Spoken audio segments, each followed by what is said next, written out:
कालचं जे उद्धव ठाकरे आणि उभाटाचा जो काही मेळावा होता ती आपण सभा पाहिली असेल। मला तर वाटतं ती जाहीर सभा नव्हती तर ती चौक सभा होती। अंधेरी नगरी आणि चौपट राजा स्वतः लोकसभा निवडणुकीत त्यांनी हाताला मतदान करून आनंदोत्सव साजरा केला। कालचे जे विचार होते आणि ज्या पद्धतीमध्ये उद्धव ठाकरे भाषण करत होते, मला तरी वाटतं जे घाणेरडे विचार आहेत त्यांनी जी काही गरळ ओकली काल या भाषेमध्ये बोलले, मला तरी वाटतं त्यांनी पंचकर्म करण्याची गरज आहे। आणि त्याकरता बस्ती म्हणून जो काय आहे ते बस्ती जर त्यांनी केला तो पंचकर्माचा प्रकार, तर त्यांचे जे विचार आहेत ते त्यांच्या अंगामध्ये आलेले आहेत पराभवामुळे ते विचार बाहेर पडतील, त्यांचं मन शुद्ध होईल। आणि कसला सूड घेतो म्हणाले ते, आता त्यांच्यात पक्षाला चूड लागलेली आहे, मराठी शब्द आहे। प्रत्येक वेळी सामन्याला काहीतरी बातमी पाहिजे, मथळा पाहिजे, म्हणून अशा पद्धतीची ते वक्तव्य करत असतात। त्यामुळे त्यांच्या सभेला काही मला वाटत नाही ती चौक सभा झाली, जाहीर सभा नव्हती।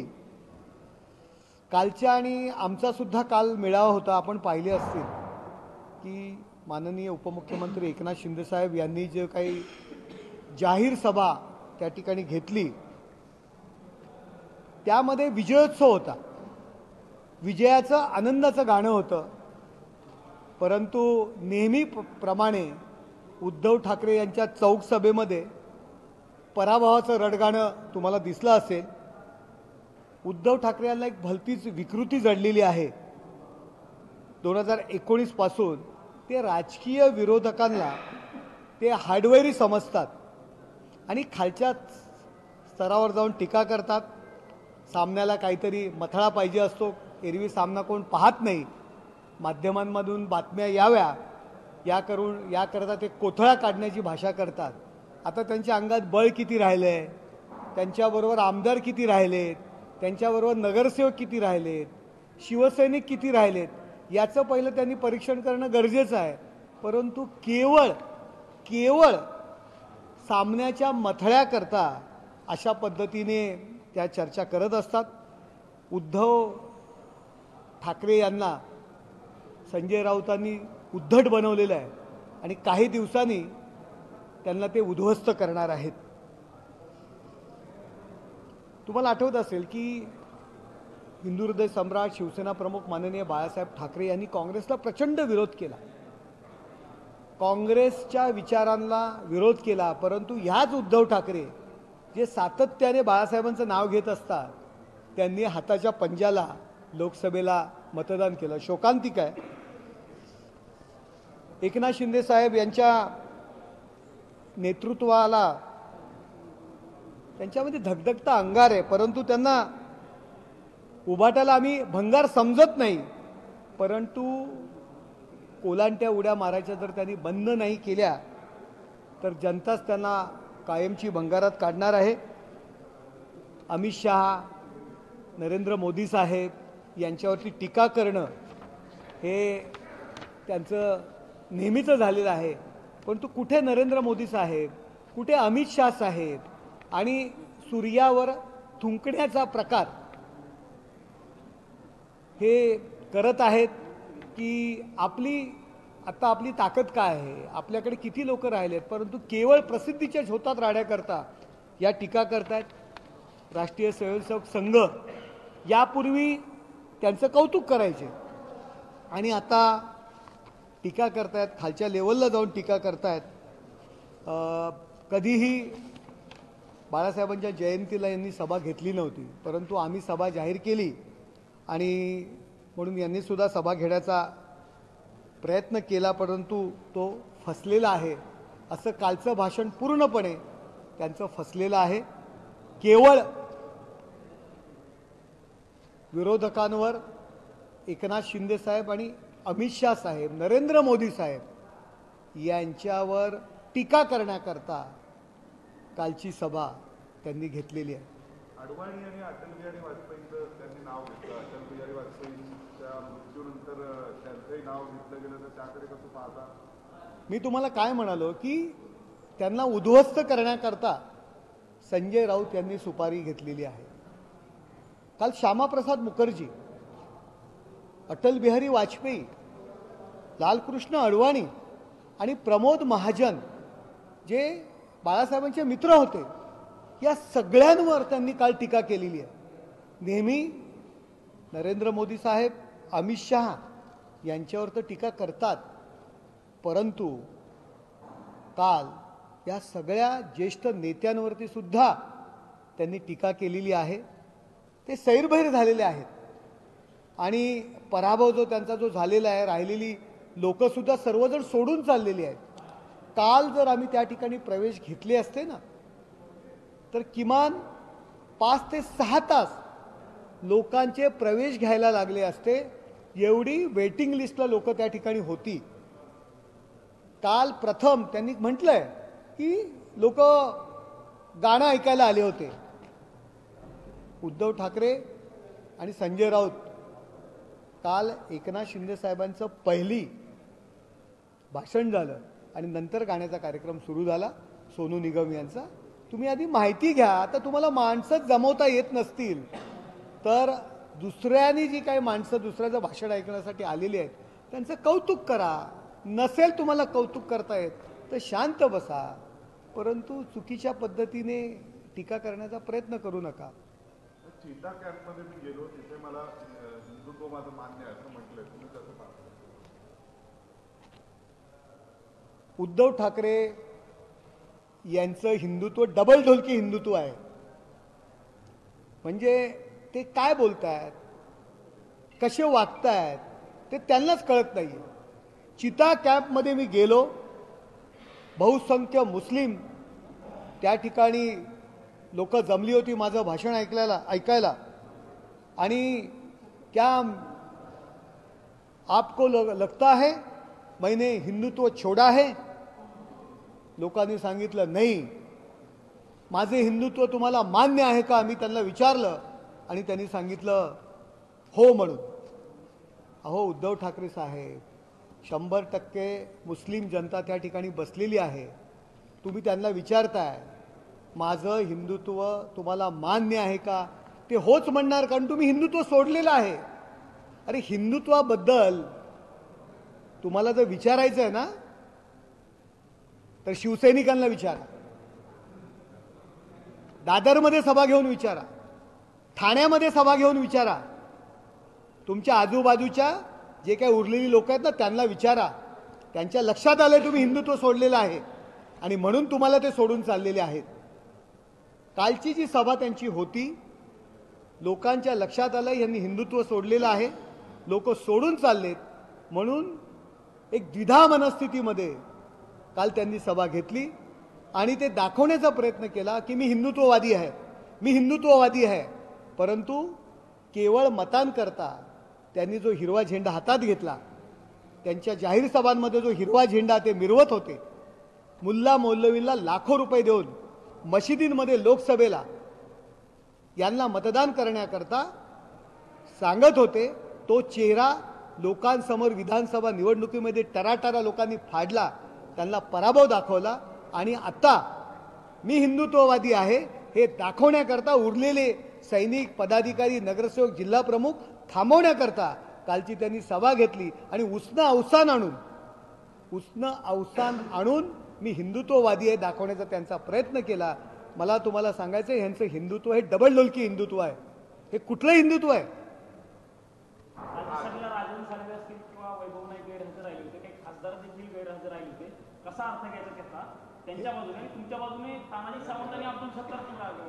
हे बघा, तानाजी सावंत आणि अब्दुल सत्तार हे धाराशिव आणि ह्या ठिकाणून लांबचा प्रवास होता. काल मुंबईचा आमचा मेळावा होता. मुंबईच्या मेळाव्यावरती ज्यांना ज्यांना शक्य झालं त्या लोक त्या ठिकाणी आले. त्यांनी स्वतः कळवलं सुद्धा होतं की आम्हाला जमणार नाही आहे म्हणून. मला एवढंच बोलायचं आहे की त्यांच्याकडे काय राहिलंच नाही आहे, उरणारच काही नाही आहे. अहो 95-97 सीट लढवतात आणि 20च निवडून आणतात. आम्ही 80 सीट लढवल्या आणि 60 लोक निवडून आली आमची. शिवसैनिक आमच्या सोबत आहेत म्हणून या सर्व गोष्टी घडलेल्या आहेत. राजन साळवींच्या पक्षप्रवेशाच्या अनुषंगानं नाव न घेता उदय सामंतांनी एक विधान केलेलं आहे, माजी आमदाराचा एक पक्षप्रवेश आहे. हे बघा, माजी आमदार काय बोलताय तुम्ही? अहो, आजी आमदार, आजी खासदार. थोड्याच दिवसात तुम्हाला चित्र दिसेल. काही तांत्रिक गोष्टी पूर्ण झाल्या की थोड्या दिवसात चित्र दिसेल. पुढीचं राजकारण करणार एवढं तुम्हाला राज्याच्या जनतेने सोबळाचं सरकार दिलंय, तरी पण तुम्ही पुन्हा राज्यामध्ये फोडाफोडीचं राजकारण करणार? फोडाफोडीचं राजकारण करण्याची गरज नाहीये. या ठिकाणी जे शिवसैनिक केवळ रडारड करून सहानुभूती घेऊन जे थांबले होते त्यांच्या लक्षात आलेलं आहे केवळ उद्धव ठाकरे खुर्ची करता धरसोड उक्ती करतात.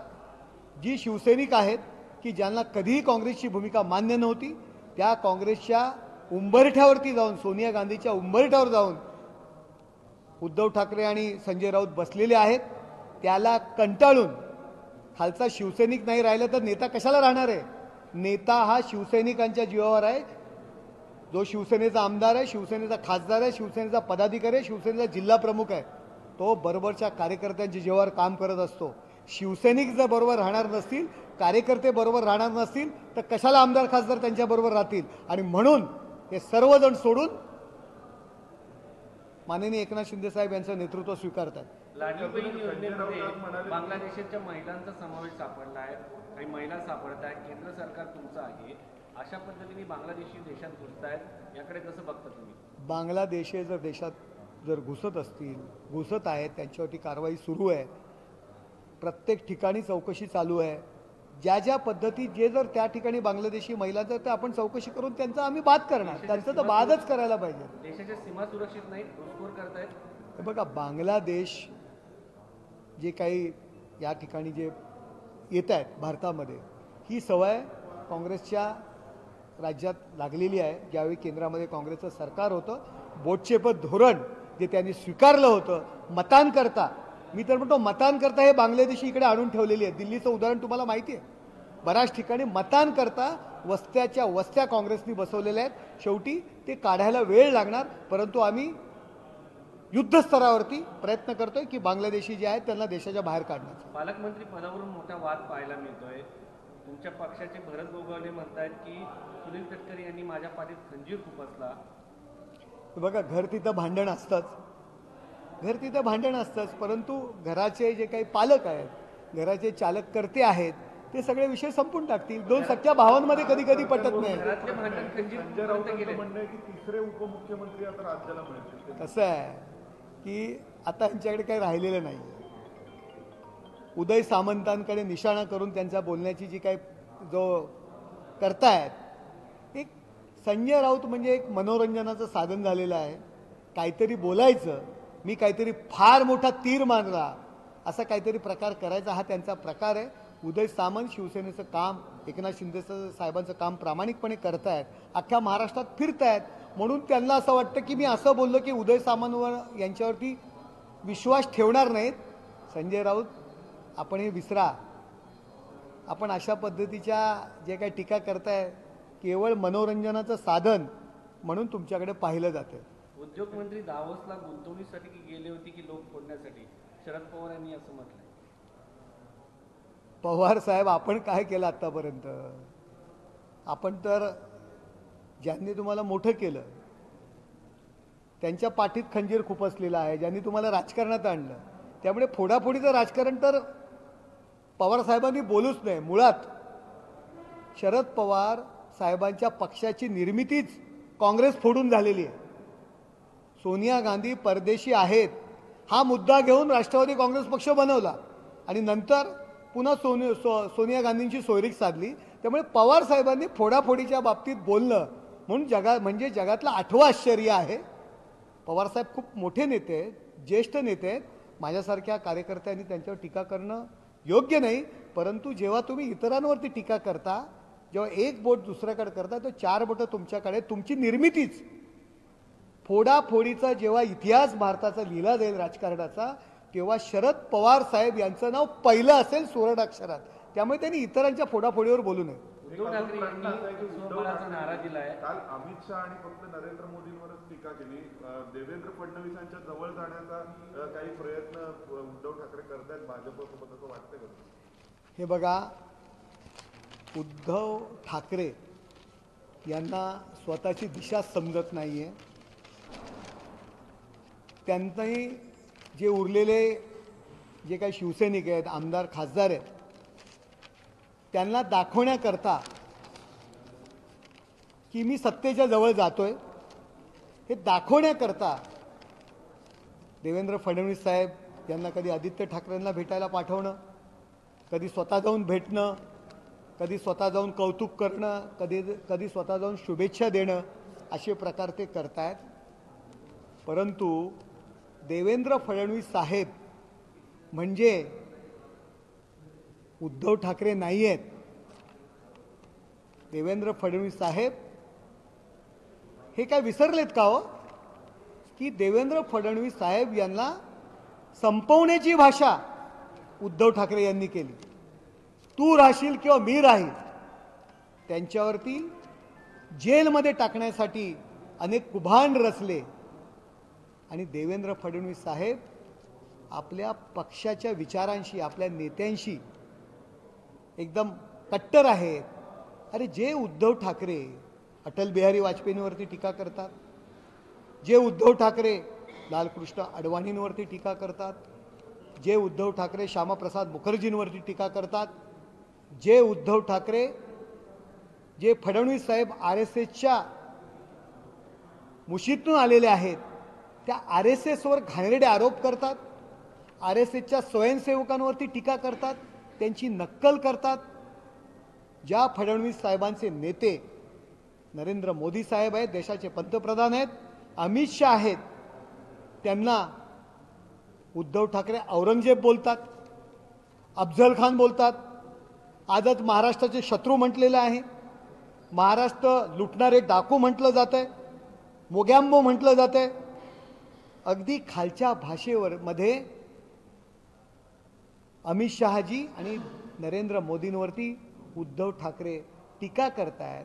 यांना फडणवीस साहेब काय जवळ घेणार आहेत का? उद्धव ठाकरे साहेब, देवेंद्र फडणवीस आणि तुमच्यामध्ये फरक आहे. पक्षाला मानणारे, पक्ष वाढवणारे हे देवेंद्र फडणवीस साहेब, ते पक्षाच्या नेत्यांना मानणार आहेत. अहो, आपण खुर्ची करता. हिंदू हृदय सम्राट शिवसेना प्रमुख बाळासाहेब ठाकरे, काल तुम्ही कबूल केलं, मान्य केलं, हिंदू हृदय सम्राट हे बोलायला तुम्ही घाबरत होतात. तत्व हिंदुत्वाचं बाळासाहेबांचं सोडलं. ज्यांनी सावरकरांच्या वरती टीका केली त्यांच्या जाऊन लोटांगणं घातली. तुम्ही विचार सोडणारे, तत्व विसरणारे उद्धव ठाकरे आहात. देवेंद्र फडणवीस साहेब नाही आहे. देवेंद्र फडणवीस साहेबांनी पण तुम्हाला सांगितलं आहे, तुम्हाला आम्ही जवळ कधीच घेणार नाही. फक्त आपल्याकडे असणाऱ्या लोकांना थांबवण्याकरता हा प्रकार आहे. फडणवीस साहेब असतील, भारतीय जनता पार्टी असेल, अमित शहाजी असतील, नरेंद्र मोदीजी असतील, कधीही उद्धव ठाकरे यांना जवळ घेणार नाहीत. कारण भाजपच्या पाठीत यांनी खंजीर खुपसलेला आहे. निवडणुका लढल्या महायुती म्हणून आणि सत्तेकरता काँग्रेसची लाचारी केली. मुख्यमंत्री पदाकरता कोण विसरलेलं नाही आहे. सगळे उद्धव ठाकरे यांच्यासारखे सत्ता पिपासू काय म्हणतात ना, सत्तेसाठी लाचार जाणारे, तत्व सोडणारे इतर लोक नाही आहेत. एक मुद्दा या निमित्ताने महत्वाचा आहे. शिवसेना सत्तेपासून दूर जाते, भाजप आणि शिवसेनेत जमत नाही, मुख्यमंत्री रुसले, एकीकडे उद्धव ठाकरे आणि देवेंद्र फडणवीस हे जवळ जाताना दिसत आहेत, त्यांची ध्येयबोलीतून दिसत आहेत. त्यामुळं तुम्हाला थेट असं म्हणायचं आहे की हे भविष्यात एकत्र येऊ शकतात? हे बघा, तुमची खतखत काय? नाही ना, आमची खतखत नाही आहे. आम्ही व्यक्त पण केली नाही आहे. खतखत उद्धव ठाकरे यांनी व्यक्त केलेली आहे. शिवसेना भाजपा ही नैसर्गिक युती आहे, विचारांवर झालेली युती आहे. उद्धव ठाकरे काल तुम्ही पाहिलं आघाडीमध्ये आहेत. शिवसैनिकांना जे उरलेले आहेत त्यांच्याकडे त्यांना विचारतात, तुमची तयारी झाली आहे का? तयारी झाली की सांगा, मग आपण एकटे लढू. म्हणजे त्या आघाडीशी सुद्धा ते प्रामाणिक नाही आहेत. म्हणजे त्यांच्या पक्षाची तयारी झाली की आघाडी तोडणार. अरे तुमच्यामध्ये हिंमत आहे ना, तर कालच्या मेळाव्यात मी आघाडी तोडली हे जाहीर करायला पाहिजे होतं. म्हणजे तुम्ही कोणाशीच प्रामाणिक नाही आहात, तुम्ही सत्ता आणि खुर्ची याकरता फक्त प्रामाणिक आहात. हे कालच्या मेळाव्यातनं सुद्धा दिसलेलं आहे. अजून एक पण ते म्हणाले की अमित शहा आहेत म्हणून तुमची नाटकं सुरू आहेत असंही त्यांचं म्हणणं. हे बघा, जनता पार्टीचे अमित शहा असं ते म्हणतात. अमित शहा साहेब आणि नरेंद्र मोदी साहेब हे भारतीय जनता पार्टीचे वरिष्ठ नेते आहेत. हिंदुहृदय सम्राट शिवसेना प्रमुख माननीय बाळासाहेब ठाकरे यांच्यापासून आमची ही महायुती होती. आता अमित शहा साहेब यांच्यावरती त्यांचा राग का, मला हे समजत नाही. मला वाटतं की भारतीय जनता पार्टीशी त्यांना युती करायचा प्रयत्न करायचा आहे. पण अमित शहा साहेबांनी बहुतेक शिर्डीच्या अधिवेशनावर आल्यानंतर त्यांना जे काही जोडे आणलेले आहेत, त्यांना ज्यांची ती लायकी दाखवलेली आहे, यामुळे ते अमित शहा साहेबांवरती अशा पद्धतीने टीका करतायत. संपूर्ण भाजपच तुमच्या विरोधात आहे. फक्त अमित शहा साहेबांना काय तुम्ही टीका करता आणि मोदी साहेबांवर टीका करतात. अहो, ज्या राष्ट्रीय स्वयंसेवक संघाच्या विचारांनी भारतीय जनता पार्टी पक्ष बनलेला आहे, त्या स्वयंसेवकांची तुम्ही टीका करता. अहो, तुम्ही त्या काँग्रेसच्या नादी एवढं लागलेले आहेत. गोमाता गोमूत्र यावरती सुद्धा तुम्ही टीका करायला लागलेले आहात. ज्या आपल्या हिंदू धर्मामध्ये पवित्र मानलं जातं गोमूत्र, त्याच्यावरती सुद्धा टीका करताय. म्हणजे तुम्हाला नक्की काय, म्हणजे तुम्ही मान्य केलं आहे की आमची महायुती म्हणजे आमचं हिंदुत्व आहे. मग या हिंदुत्वामध्ये असणाऱ्या सर्व गोष्टी तुम्हाला अपवित्र वाटत आहेत. उद्धव ठाकरे हे भरकटलेले आहेत, दिशाहीन झालेले आहेत. हे कालचं भाषण त्याचं उत्तम उदाहरण होतं. छावा नावाचा चित्रपट येतोय, त्या चित्रपटासाठी संभाजीराजे यांनी त्याला विरोध केलाय. संभाजीराजे दुसरे छत्रपती महाराष्ट्र आपल्या स्वराज्याचे, त्यांच्यावर आधारित चित्रपट आहे, पण त्याला आता विरोध होताना पाहिलं मी. मग तो चित्रपट मला काही त्याची कल्पना नाही आहे. मी माहिती घेतो त्याविषयी आणि मग त्याच्यानंतर प्रतिक्रिया देणं मला योग्य वाटेल. एक महत्त्वाचा मुद्दा असा येतोय की महाराष्ट्राला तिसरा उपमुख्यमंत्री मिळेल असं संजय राऊत म्हणतात. अलीकडे असं म्हटलं आहे की उदय होणार आहे. उदय सामंत यांच्या नावावर संजय राऊत हे मनोरंजनाचं साधन आहे. ज्याप्रमाणे वाहिन्यांवरती मध्ये एखादी जाहिरात येते त्या पद्धतीचं ती आहे, त्याच्यामुळे त्यांना काही सिरियसली घेणं गरजेचं नाही आहे. संजय राऊत काहीतरी मथळा, प्रेस व्हॅल्यू, प्रेस काहीतरी बातमी व्हावी म्हणून अशा पद्धतीचे वक्तव्य करतात. उदय सामंतांचा विचार करण्यापेक्षा, काय उदय होतोय हे पाहण्यापेक्षा तुमचा जो अस्त होतोय तो पहिलं त्यांनी तिकडे लक्ष द्यावं. शिंदे यांचा विचार वेगळा असू शकतो. एकनाथ शिंदे हे ईडी आणि सीबीआयच्या भीतीने पळाले. अशा लाचारीला शिवसेना प्रमुख हे वेश्याचे राजकारण म्हणायचे. अहो, ईडी आणि ज्या गोष्टी आहेत हे आरोपी आहेत, जामिनावर सुटलेले आहेत. जो स्वतः आरोपी आहे, जो स्वतः फसवणूक प्रकरणामध्ये पूर्ण फॅमिलीसहित अडकलेला आहे, त्यांनी कशाला इतरांवरती टीका करावी. आपण आपली केस कधी जामीन कधी मिळेल, निर्दोष कधी सुटतील याकडे लक्ष द्यावं.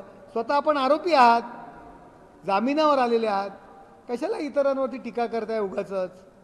महाराष्ट्राचा अर्थसंकल्प सादर होणार आहे, मात्र त्यापासून तुमच्या पक्षाने जे शेतकरी कर्जमाफीचं आश्वासन दिलं होतं ते पूर्ण होणार नाही असं बोललं जातं. जी आश्वासनं दिलेली आहेत ती आश्वासनं पूर्ण होणार.